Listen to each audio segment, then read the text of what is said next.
मायाचा बाजार आहे. मी माझ्या प्रवचनात नेहमी सांगतो की अलेक्झांडर राजा सूर्य उगवण्यापासून तर सूर्य मावळण्यापर्यंत त्याची संपत्ती होती. मग एवढी संपत्ती असताना अनेकाच्या कत्तली केल्या, अनेकाचे जीव घेतले. कोणाच्या आईची, कोणाच्या वडिलाची, कोणाच्या मुलाची, कोणाच्या पतीची, कोणाच्या काकाची, कोणाच्या मामाची, कोणाच्या मावशीची, अनेक अशा कत्तली झाल्या. कत्तल होऊन शेवटचा क्षण त्याचा जवळ आला आणि शेवटचा क्षण जवळ आल्यानंतर तो त्याच्या आईला विनंती करते की आई, आता मला शेवटचा निरोप घ्यायचा. का म्हणते? आता मला माझा शेवटचा निरोप घ्यायचा आहे, पण माझी अंतिम इच्छा आहे. काय इच्छा आहे?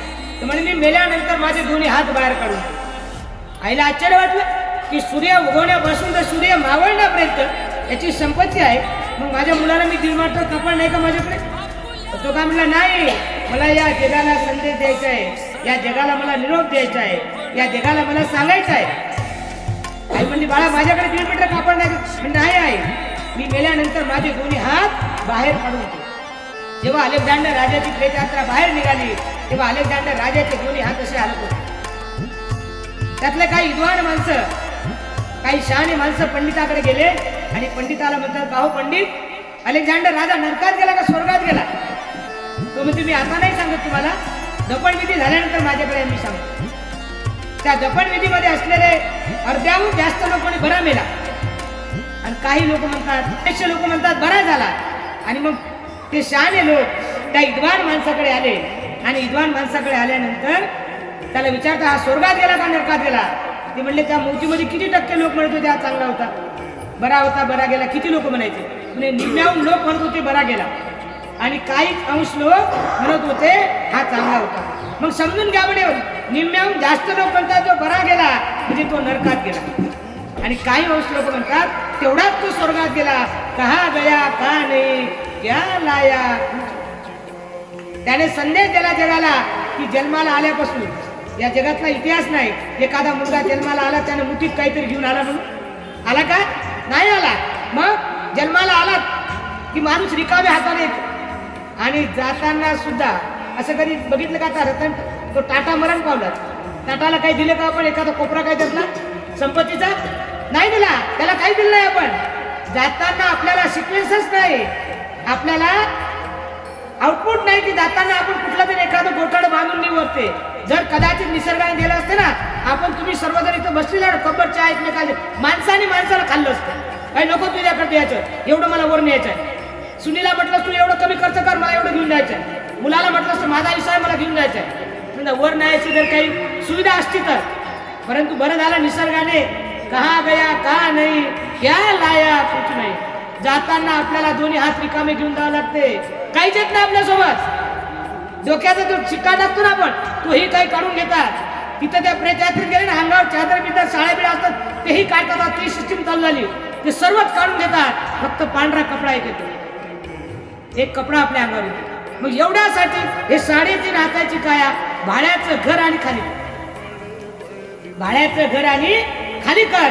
मानवी जीवनात आपण किती लोकांना फसवतो, किती लोकांना धोके देतो, किती लोकांना आपण धगे देतो, हे आपण आठवायचं. कारण आयुष्यामध्ये जगत असताना भगवान बुद्ध म्हणतात की तुझा आहे तुझ्यापाशी. संत गाडगे महाराज म्हणतात तुझा आहे तुझ्यापाशी. आणि बाबासाहेब सुद्धा तेच. हे जे महान संत होऊन गेलेत, या जगामध्ये अशी कुठली सिस्टम नाही की मानवाला मेल्यानंतरही सुद्धा ते घेऊन जात नाही. फक्त एवढं तुम्ही घेऊन जाऊ शकता की तुम्ही दिलेले संस्कार. आज मात्र गजबाईला जाऊन 1 वर्ष झालं. गेल्या पुण्यानुमोदनाला मला उपस्थित राहता आलं नाही, मी बाहेरगावी माझा दौरा असल्यामुळे मी त्याबद्दल दिलगिरी व्यक्त करतो. पण यावर्षी मात्र 2 कार्यक्रम होते, बाहेरगावचा दौरा होता.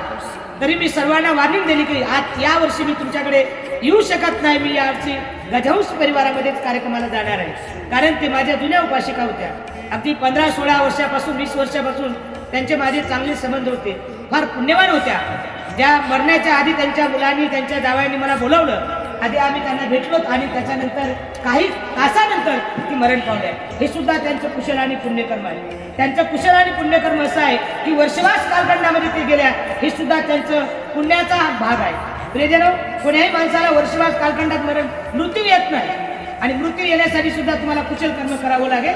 आणि म्हणून आजच्या दिवशी त्यांना मी खूप खूप मंगल कामना देतो की त्या गेल्या जरी असतील तरी त्यांच्या सुनाला, त्यांच्या मुलाला, त्यांच्या मुलीला त्यांच्या उदरात असताना मरण पावतात. काही लोक बाल्यावस्थेत मरण पावतात, काही लोक तरुण अवस्थेत मरण पावतात आणि काही लोक वृद्धावस्थेत मरण पावतात. आणि म्हणून भगवान बुद्ध म्हणतात अनिच्छावत संकारा उपाद वयधम्मीन उपजित्वा निरुजंती तेषां उपो समसुखो.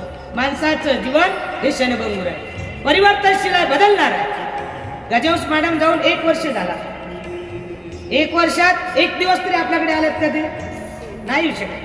कारण भगवान बुद्ध म्हणतात मृत्यू अटळ आहे, मृत्यूसारखी हानी या जगात दुसरी कोणती नाही.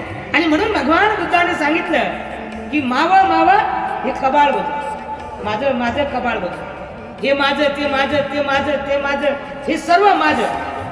भगवान बुद्धाने एक ठिकाणी उदाहरण दिलं, जर तुमचं डोकं दुखत असेल त्या डोक्याला सांगा तुम्ही की शांत राहा म्हणून, राहते का? विचारायचं नाही राहत. त्याला गोळी घ्यावं लागते, डॉक्टरकडे जावं लागते, औषध घ्यावं लागते, त्यानंतर ते डोकं तुमचं आहे ना.